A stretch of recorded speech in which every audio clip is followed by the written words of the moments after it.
Everyone, कैसे हैं आप लोग। Welcome to learn and fun commerce. मैं हूं हीर, आपकी बिजनेस स्टडीज की एजुकेटर। जैसे आपको पता है, हमारा फाइनेंशियल मार्केट जो चैप्टर था उसका मैंने आपको लेसन 1 और लेसन 2 आपको जैसे कहा था 2 पार्ट में करवाऊंगी। तो एक पार्ट तो हमारा हो चुका है। आज हम लोग उसका फुल एंड फाइनल चैप्टर आज खत्म। ये चैप्टर खत्म होने के साथ साथ हमारा पूरा पोर्शन भी खत्म हो जाएगा। सो जल्दी जल्दी खत्म कर देते हैं। आज सिर्फ हमें स्टॉक एक्सचेंज और सेबी ही करना है और कुछ भी नहीं। ये होने के बाद मैं आपके साथ सैंपल पेपर्स करने वाली हूँ, आपके साथ केस स्टडीज भी करने वाली हूँ और काफ़ी कुछ हम लोग करने वाले हैं। So don't worry about that. सिर्फ चैप्टर एक्सप्लेन करके आपको हम लोग साइड में नहीं छोड़ देंगे। सो जल्दी से हम लोग स्टॉक एक्सचेंज पर आते हैं। स्टॉक एक्सचेंज हमारा सेकेंडरी मार्केट, अगर आपको याद होगा उसका दूसरा नाम भी था स्टॉक एक्सचेंज। तो स्टॉक एक्सचेंज एग्जैक्टली होता क्या है, देखिए। Stock exchange refers to an institution or body of individuals which is constituted for the purpose of assisting, regulating, pen colour sorry, या क्या करता है, असिस्ट करता है, रेगुलेट करता है या तो कंट्रोल करता है the business of buying and selling और डीलिंग इन द सिक्योरिटीज। क्या काम है इनका? हमें हेल्प करना, हमें असिस्ट करना, रेगुलेट करना कि भाई सब कुछ रूल्स एंड रेगुलेशंस फॉलो हो रहे हैं या नहीं। एंड कंट्रोलिंग का भी इनका काम है। किसमें? जो हम लोग सिक्योरिटीज है, जो शेयर्स है, उसे जो हम बाय और सेल कर रहे हैं, उसमें जो हम डीलिंग कर रहे हैं, उसमें हमें ये तीनों चीज हमें करके देते हैं। कौन? Stock exchange. स्टॉक एक्सचेंज अगर आपको याद होगा, मैंने आपसे कहा था वो एक ज्योग्राफिकल लोकेशन है। आपको उसकी बिल्डिंग मिलेगी, देखिए जैसे ये है स्टॉक एक्सचेंज है NSC. Okay, so it's a geographical location, बराबर। सो क्या कहते हैं ये लोग, क्या करते हैं कि प्लेटफॉर्म बन देते हैं हमें, ताकि जो सिक्योरिटीज है उसको हम लोग खरीद या तो बेच सके। वरना कहाँ जाएंगे? जो सेकेंडरी मार्केट है, जो पहली बार तो इश्यू हुआ, वो तो कंपनी ने सीधा कर दिया एक इंडिविजुअल को।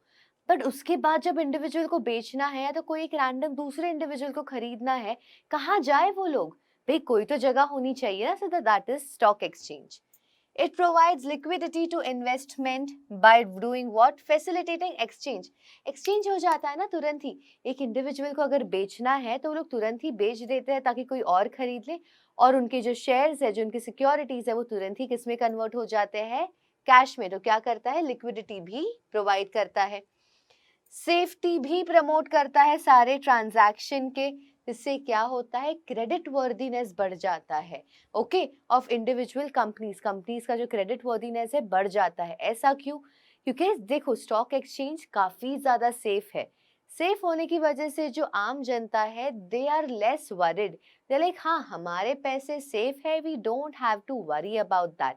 इससे क्या होता है, एक कंपनी है, एक ऑर्गेनाइजेशन की जो क्रेडिट वर्दीनेस है वो बढ़ जाती है, because more and more people are going to buy their do what? Securities। ठीक है, ये तो हमारा स्टॉक एक्सचेंज के बारे में हमने थोड़ा सा कंसेप्ट जो था उसके बारे में बात की है।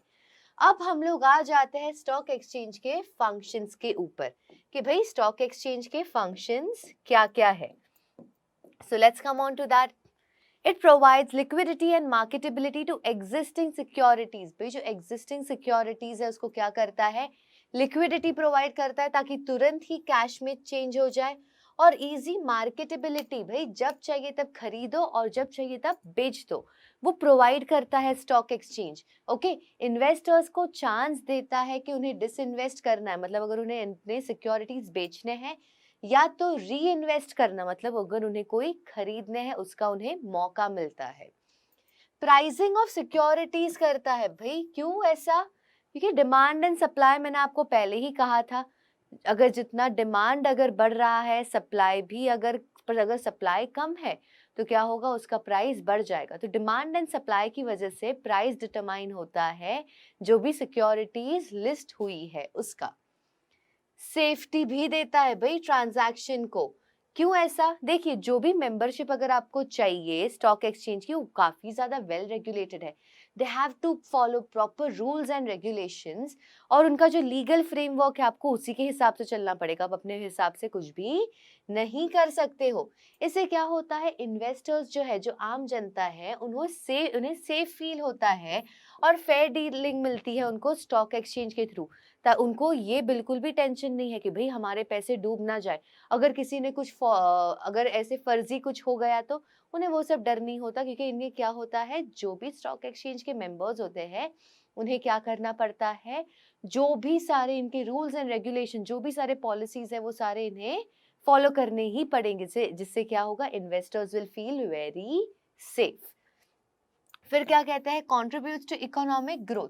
भाई कंटिन्यूअस ये जो री इन्वेस्टमेंट डिसइन्वेस्टमेंट, जो बाइंग एंड सेलिंग इतना हो रहा है, उससे क्या होता है, ये जो सारे सेविंग्स है वो चैनलाइज होते हैं टू मोस्ट प्रोडक्टिव वेन्यू। जो सबसे ज्यादा प्रोडक्टिव है वो पैसे वहां पर जाते हैं। पैसे वहां पर जाने की वजह से क्या होता है, इकोनॉमिक ग्रोथ होता है और कैपिटल फॉर्मेशन होता है। Why is it so? Buying and selling continuously चल रहा है। तो जो सेविंग्स थे वो कोई प्रोडक्टिव काम में लग गए, प्रोडक्टिव काम में लग रहे हैं, तो उससे क्या हो रहा है, कैपिटल फॉर्मेशन और इकोनॉमिक ग्रोथ। बराबर। आगे इसमें और बढ़ते हैं, spreading of equity cult. Equity cult, oh my God, cult word सुन के ऐसा एकदम वो डॉन टाइप फीलिंग आता है ना, बट यहाँ पे ऐसा नहीं है। सो क्या होता है, देखो स्टॉक एक्सचेंज जो है एनकरेज करता है लोगों को कि आप लोग इन्वेस्ट कीजिए, आप लोग सिक्योरिटीज खरीदिए। कैसे, कि भाई वो लोग क्या करते हैं, रेगुलेट करते हैं नए इशू को, ट्रेडिंग का बढ़िया एक्सपीरियंस देते हैं कि प्रैक्टिस, बेटर ट्रेडिंग प्रैक्टिस होती है, उन्हें एडुकेट भी करते हैं कि भाई हाँ देखिए ये क्यों ऐसा, ये बेटर है, वो क्यों बेटर नहीं था। इसकी वजह से क्या होता है, people are very much into getting stocks now, they want to be the owner of the securities. तो लोगों में अभी काफी ज्यादा बढ़ गया है कि अरे शेयर्स खरीदने, तूने ये शेयर्स खरीदे, मैं, so this is happening a lot. मेरे भी कभी कभी फ्रेंड्स ऐसे बैठे रहते हैं, we also talk about this, hey did you do you know about these shares, इसके भाव कितने बढ़ गए, तुम्हें क्या लगता है आगे जाके क्या होगा। So now we all also have started buying shares. पहले अभी हमने कभी सोचा भी नहीं था। माई पेरेंट्स, हमारे पेरेंट्स का जो जनरेशन है मेरे, they are still not into buying this shares that much। उनको बहुत ज्यादा अनसेफ लगता है। बट अभी क्या हो गया, कल्ट है ये, लोगों में काफी ज्यादा ये जा हुआ है कि भाई शेयर्स खरीदने हैं, हमें इन्वेस्ट करना है हमारे पैसे। पहले इतना नहीं था, जो कमा रहे हैं सेव करके साइड में रख दो, खत्म, कुछ और ज्यादा इन्वेस्ट नहीं करते थे। नेक्स्ट क्या है, प्रोवाइडिंग स्कोप फॉर स्पेक्यूलेशन। देखो स्टॉक एक्सचेंज क्या करता है, it provide sufficient scope with in the provision of law for speculative activity in a restricted and controlled manner. क्या करता है, इतना स्कोप देता है कि भाई स्पेक्यूलेशन हो सके एक्टिविटीज का, रेस्ट्रिक्टेड और कंट्रोल्ड मैनर में, ऐसे तैसे नहीं, प्रॉपरली स्पेक्यूलेशन होगा। Certain degree of healthy speculation is necessary. भाई थोड़ा स्पेक्यूलेशन, हेल्दी स्पेक्यूलेशन जरूरी है। क्यों जरूरी है, to liquidity and price continuity in the stock exchange. वो लिक्विडिटी और प्राइस कंटिन्यूटी होने के लिए थोड़ा सा speculation, healthy speculation is needed. बराबर, अनहेल्दी नहीं होना चाहिए, that is something that we have to take care of. अब आ जाते हैं हम लोग ट्रेडिंग के ऊपर। ट्रेडिंग प्रोसीजर कैसे होता है स्टॉक एक्सचेंज में, 5 स्टेप्स ही है जो आपको याद रखने, ऐसे ज्यादा याद नहीं रखने हैं। एनसीईआरटी में 10 दिए हैं, कुछ और बुक में 8 दिए हैं, बट उतने ज्यादा नहीं करने हैं। We just have to do 5। इससे आपको आपके पूरे मार्क्स मिल जाएंगे, उसकी गारंटी मेरी है, ना मिले तो प्लीज बता देना, बट आई एम 110% श्योर आपको आपके पूरे मार्क्स मिल जाएंगे। सबसे पहले क्या करना है, हमें ब्रोकर सिलेक्ट करना है, उसके बाद डीमैट अकाउंट खोलना है, बाद में ऑर्डर प्लेस करो, फिर एग्जीक्यूट करो और फिर फाइनली होगा सेटलमेंट। ठीक है, पहले क्या करना है, ब्रोकर चूज करो, उसके बाद डीमैट अकाउंट खोलो, बाद में ऑर्डर प्लेस करो, उसके बाद उसे एग्जीक्यूट करो और फिर फाइनली होगा सेटलमेंट। तो सबसे पहले आ जाते हैं हम लोग फर्स्ट पॉइंट के ऊपर। क्या करना है, हमें ब्रोकर सिलेक्ट करना है। ब्रोकर क्यों सिलेक्ट करना है, यही ब्रोकर ही हमें हेल्प करेगा सिक्योरिटीज को बाय और सेल करने में। हम लोग नहीं करते हैं ये, हमारे बिहाफ पे ये कौन करता है, ब्रोकर करता है। ठीक है, we have to see to it कि जो भी हम लोग ब्रोकर सिलेक्ट कर रहे हैं वो सेबी के साथ रजिस्टर्ड हो। ऐसे ही कोई भी ब्रोकर नहीं, दे विल बी लाइक अरे मैं ब्रोकर हूँ आप मेरे साथ, नहीं, we have to see to it कि भाई ये क्या ये ब्रोकर सेबी के साथ रजिस्टर्ड है या नहीं। अगर नहीं है तो वो अब फेक है, you have to select the proper one. बराबर। ये स्टेप में क्या करेंगे, ब्रोकर हमारा ट्रेडिंग अकाउंट खोलेंगे हमारे नाम पे। इन्वेस्टर्स को काफी सारे डॉक्यूमेंट्स प्रोवाइड करने पड़ेंगे ट्रेडिंग अकाउंट खोलने के लिए। कौन से डॉक्यूमेंट्स देने पड़ेंगे, अपना पैन नंबर मैंडेटरी, ये देना ही पड़ेगा, इसके बिना कुछ हो ही नहीं सकता। आपका डेट ऑफ बर्थ और एड्रेस प्रूफ देना पड़ेगा, आपकी एजुकेशन क्वालिफिकेशन क्या है, आपकी रेसिडेंशियल स्टेटस क्या है, आप इंडियन हो या एनआरआई हो, ठीक है, वो बताना पड़ेगा। आपके बैंक अकाउंट के पूरे डिटेल्स, आपका डिपॉजिटरी अकाउंट के डिटेल्स सारे ही देने पड़ेंगे। उसके बाद आपका name of any other broker with home registered, आपने किसी और ब्रोकर के साथ भी रजिस्टर किया है तो आपको वो भी बताना पड़ेगा। आपका क्लाइंट कोड नंबर भी देना पड़ेगा जो आपके क्लाइंट रजिस्ट्रेशन फॉर्म में होता है। सो आपको ये सारी चीजें आपको ब्रोकर को देनी पड़ेगी जब वो आपका ट्रेडिंग अकाउंट खोलेगा तब, ठीक है। उसके बाद क्या आता है, सेकेंड स्टेप आ जाता है। सेकेंड स्टेप क्या था, ओपनिंग अ डीमैट अकाउंट। बराबर, हमें क्या करना है, ओपन डीमैट अकाउंट। बराबर, डीमैट अकाउंट या तो बेनिफिशियल ओनर, इसमें क्या होता है भाई, ये जरूरी क्यों है, इसलिए जरूरी है डीमैट अकाउंट खोलना क्योंकि देखिए आपके जो सिक्योरिटीज आप बाय और सेल कर रहे हो डीमैट अकाउंट के थ्रू ही होते हैं। जो हमारा बैंक अकाउंट होता है उससे पैसे आते जाते हैं, बट डीमैट अकाउंट में हमारे सिक्योरिटीज आते हैं और जाते हैं। तो भाई अगर आपका डीमैट अकाउंट नहीं होगा तो आपकी सिक्योरिटीज आप कहाँ पे रखोगे। So that's the reason demat account open करना बहुत जरूरी है। ओके, कैश ट्रांजैक्शन के लिए आपका बैंक अकाउंट है, बहुत है, बट आपके फिर सिक्योरिटीज आपने खरीद लिए, आप अपने पॉकेट में रख रहे हो, कहाँ रखोगे भाई, वो आपके आएंगे डीमैट अकाउंट में। उसके बाद हमें क्या करना है, प्लेसिंग द ऑर्डर, हमारा थर्ड स्टेप था। अभी क्या होगा, अकाउंट ओपन करने के बाद इन्वेस्टर जो है वो अपने ब्रोकर के साथ एक ऑर्डर प्लेस करेगा। ऑर्डर कोई भी हो सकता है, बाय करने के लिए भी या तो सेल करने के लिए, ठीक है। इन रिटर्न ब्रोकर क्या देगा, एक कंफर्मेशन स्लिप देता है इन्वेस्टर को। क्या देगा वो, कंफर्मेशन स्लिप के हाँ भाई कंफर्म्ड है कि आपको कितने कितने नंबर के क्या प्राइस के आपको शेयर्स खरीदने हैं या बेचने हैं। तो confirmation slip is very important, लेना ही लेना है। उसके बाद क्या होगा, एग्जीक्यूटिंग द ऑर्डर। बराबर, एग्जीक्यूटिंग द ऑर्डर। अभी ब्रोकर क्या करेगा, वो इश्यू करेगा ये कंफर्मेशन स्लिप, अभी हमने बात की थी उसके बारे में, कंफर्मेशन स्लिप इश्यू करेगा।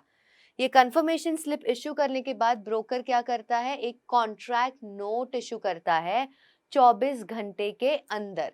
ये नोट में क्या होगा भाई, ये नोट में वो सब बताएगा कि क्या प्राइस होगा शेयर का, कितने शेयर्स है, कौन से डेट पे, उसकी फीस कितनी ले रहा है, वो सब कुछ बताएगा। और एक और इम्पॉर्टेंट चीज बताएगा, यूनिक ऑर्डर कोड।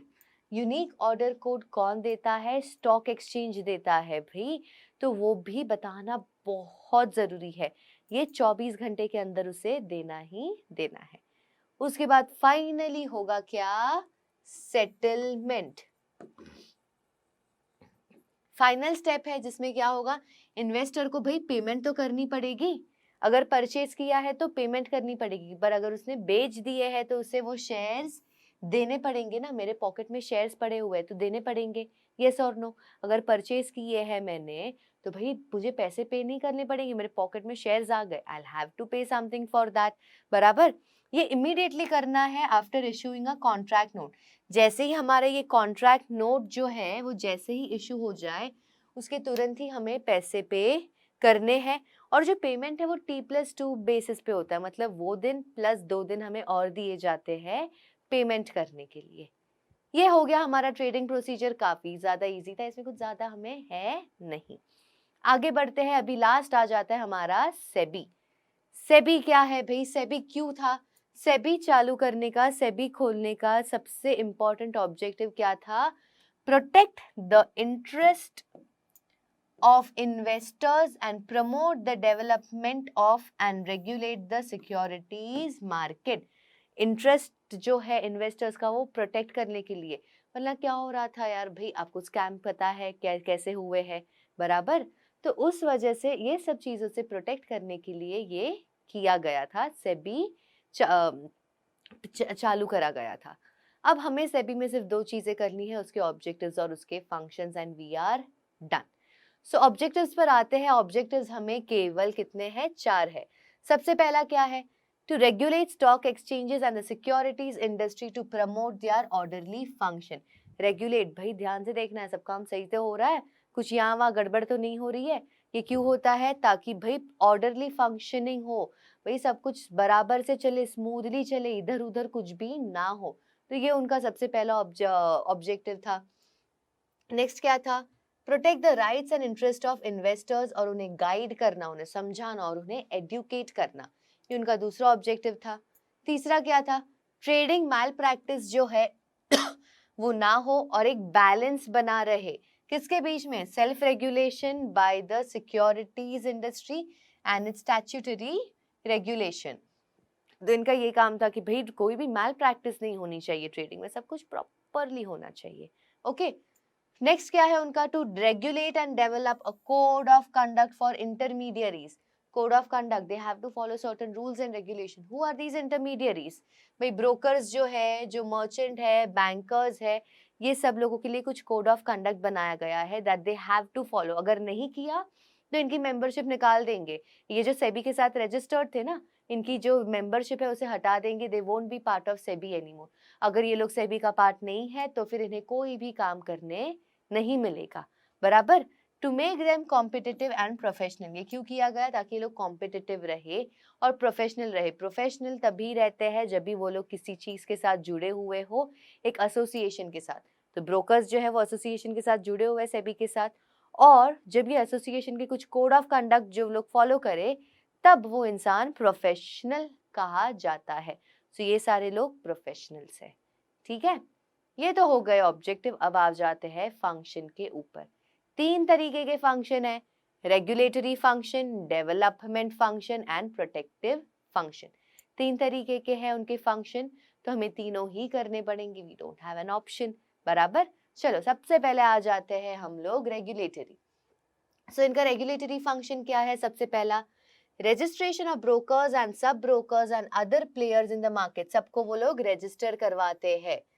फिर क्या है? Registration of collective investment schemes and mutual fund, जो भी सारे ये इन्वेस्टमेंट स्कीम है, म्यूचुअल फंड है, वो भी सारे इनके पास रजिस्टर होने चाहिए। फिर क्या है?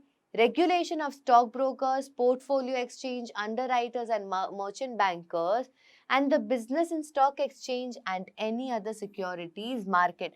भाई इनके लिए regulation that they have to follow certain things, इनके लिए कुछ कोड ऑफ कंडक्ट है, there are certain rules that they have to follow. कौन लोग? ये सारे अंडरराइटर्स है, पोर्टफोलियो एक्सचेंजेस जो वो हो रहे हैं, मर्चेंट बैंकर्स है, ये स्टॉक ब्रोकर्स है। यहाँ पे एक्चुअली एक्सचेंजर्स होना चाहिए था, ओके। फिर क्या है? Regulation of take over bids by company, जो भी टेक ओवर बिड हो रहे हैं उसे भी रेगुलेट करने का काम किसका है? सेबी का है।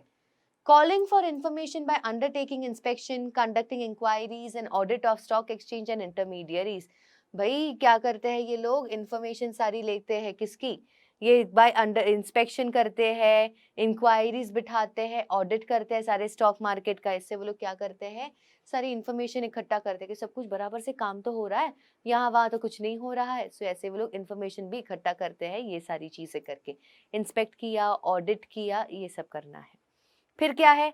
लिवाइंग फी और other charges for carrying out the purpose of the act, जो भी सारे फीस है, जो भी सारे चार्जेस है, वो सारे भी ये लोग लगाते हैं। फिर क्या है? Performing and exercising such power under securities contract act 1956 as may be delegated by the government of India. वो सारे एक्सरसाइज करना पावर जो भी सिक्योरिटीज कॉन्ट्रैक्ट एक्ट 1956 में बताया है, किसने? गवर्नमेंट ऑफ इंडिया ने जो बनाया था, वो सारे इसमें जो भी पावर्स है वो लोग इसे एक्सरसाइज कर सकते हैं। ये तो हो गया हमारा कौन सा? Regulatory function. अब आ जाते हैं हम लोग डेवलपमेंट फंक्शन। कम है ना, वो वाले ही सबसे ज्यादा थे, बाद में ये दोनों के इतने ज्यादा नहीं है। तो डेवलपमेंट फंक्शन क्या है? Training of intermediaries of the securities market, जो भी इंटरमीडियरीज है, इंटरमीडियरीज अगर कभी भी कहूँ तो मर्चेंट बैंकर्स जो हो गए, जो ब्रोकर्स है, सब ब्रोकर्स है, उनको ये लोग ट्रेन करते हैं।